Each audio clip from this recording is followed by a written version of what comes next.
Funny, because whenever I told my younger cousin, I said, we're going to build a house, you know, and he was like, all right. I said, build my dream house, and he goes, class, are you going to have a swimming pool? And I was like, no, but I'm going to have a utility room. And he was all right. So I'm from Derry City myself. My partner Aaron's from Claudy, so he's sort of grew up just down the street there, and always wanted to build his home here. And I think I'd done the big city thing for long enough, and the idea of living in the countryside and having nice views out the window really appealed to me. So we used to come for walks up around here. We have 2 children obviously now, and when my eldest was a baby we would come for walks around here, and we always sort of stopped up at the top of the hill and had a look down and thought, wow, wouldn't it be class if you could wake up and that would be your view out your bedroom window. So it is now. Wow. Yeah, so Aaron had, initially he just wanted a bungalow. I always wanted a 2-storey. So I had always imagined the glass fronted apex front, and the central staircase going up the centre.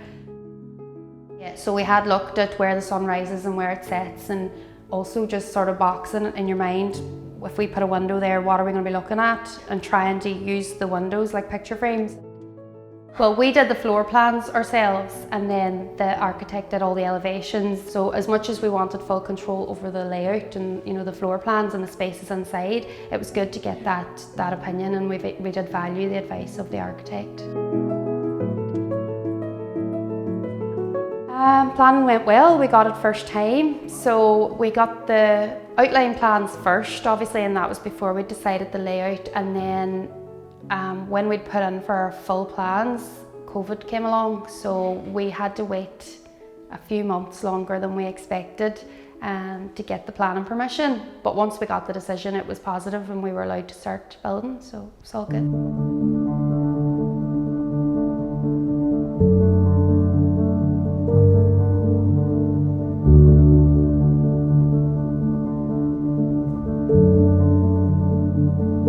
We were apprehensive because of COVID that there would be delays, and I was hearing from a lot of other people that things were being delayed and they couldn't get appliances and they couldn't get sanitary ware, but I think we were quite fortunate in that the only thing that was really delayed was the windows, and at the time it seemed everybody was having issues around getting the glazing in on time, so that set us back a wee bit. But we sort of, in the meantime, whilst we were waiting for them, we had all the walls chased. Aaron and his daddy did that too, so they were very hands-on throughout the build, and even during sort of lull periods there was always something happening, so it did progress quite quickly. And then once the windows were in and we were sealed, it just sort of flew. I was very lucky because Aaron very much knew what he was doing. Like, he works in construction and he's an engineer, so he always had in his mind a clear picture of the process, you know, and what happens when. And when I got anxious about, oh, what do we need to do next, or have we booked the next trades, he was always 3 or 4 steps ahead of me. So in that way it was really good having him there, and he just took control of all that.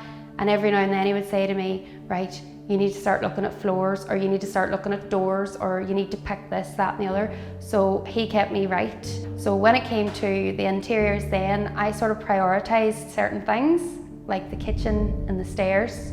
And I knew that they were things I wasn't going to change very quickly, so I really went and got exactly what I wanted. I still shopped around, I still got quotes, but I didn't stop myself from getting what I was going to want to keep.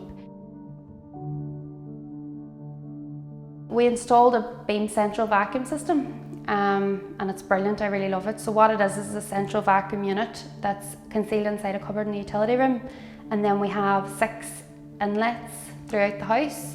And you just plug your hoover hose into that, and you can hoover from anywhere. So it saves carrying a hoover around. We've actually got a hose upstairs and one downstairs. We installed an air source heat pump, and especially now with the rising fuel prices, we're really, really glad that we did that. So we have underfloor heating throughout the house, upstairs and downstairs. And that's operated by, or that's run off an air source heat pump, so that was a big thing. We also zoned the heating, which is quite a common thing now anyway, but we've got a thermostat in almost every room, so we can control the temperature throughout the house.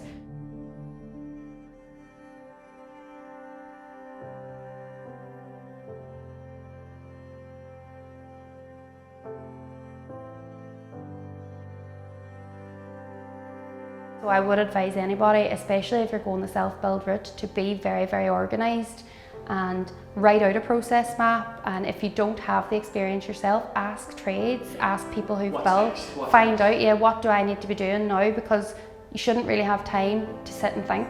If you're doing it and you're doing it efficiently, you should always be doing something, which is what we did, I think, very well. We broke ground on, I think I said the 18th or the 19th of August 2020.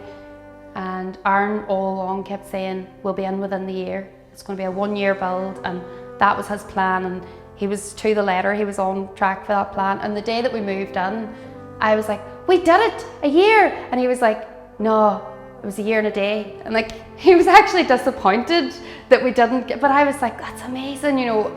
About 2 weeks before we moved in, I was telling everybody, I said, the joiner, this is the date we're moving in, so everything will be done. But it did take a wee while longer than that to actually for it to feel like a home, which I found strange. I think because we'd spent so much time here and we'd planned every inch of it, I expected that straight away we would just feel at home here. And I'd heard other people say, oh, you just know when you move in, that's it, you feel at home.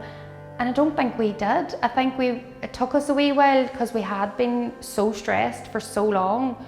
It was like adjusting then to a slower pace of life and being able to, you know, actually sleep through the night and get up in the morning and explore your house as someone who lives there, and unpacking. Obviously that's a process that takes a while. So I think now we're here 7 months and I think I unpacked the last of the boxes last week. So you're finally in. Finally in now. It was only a couple of, you know, like books and things that you don't really need that much. So finally unpacked, and it definitely does feel like a home now. It's lovely.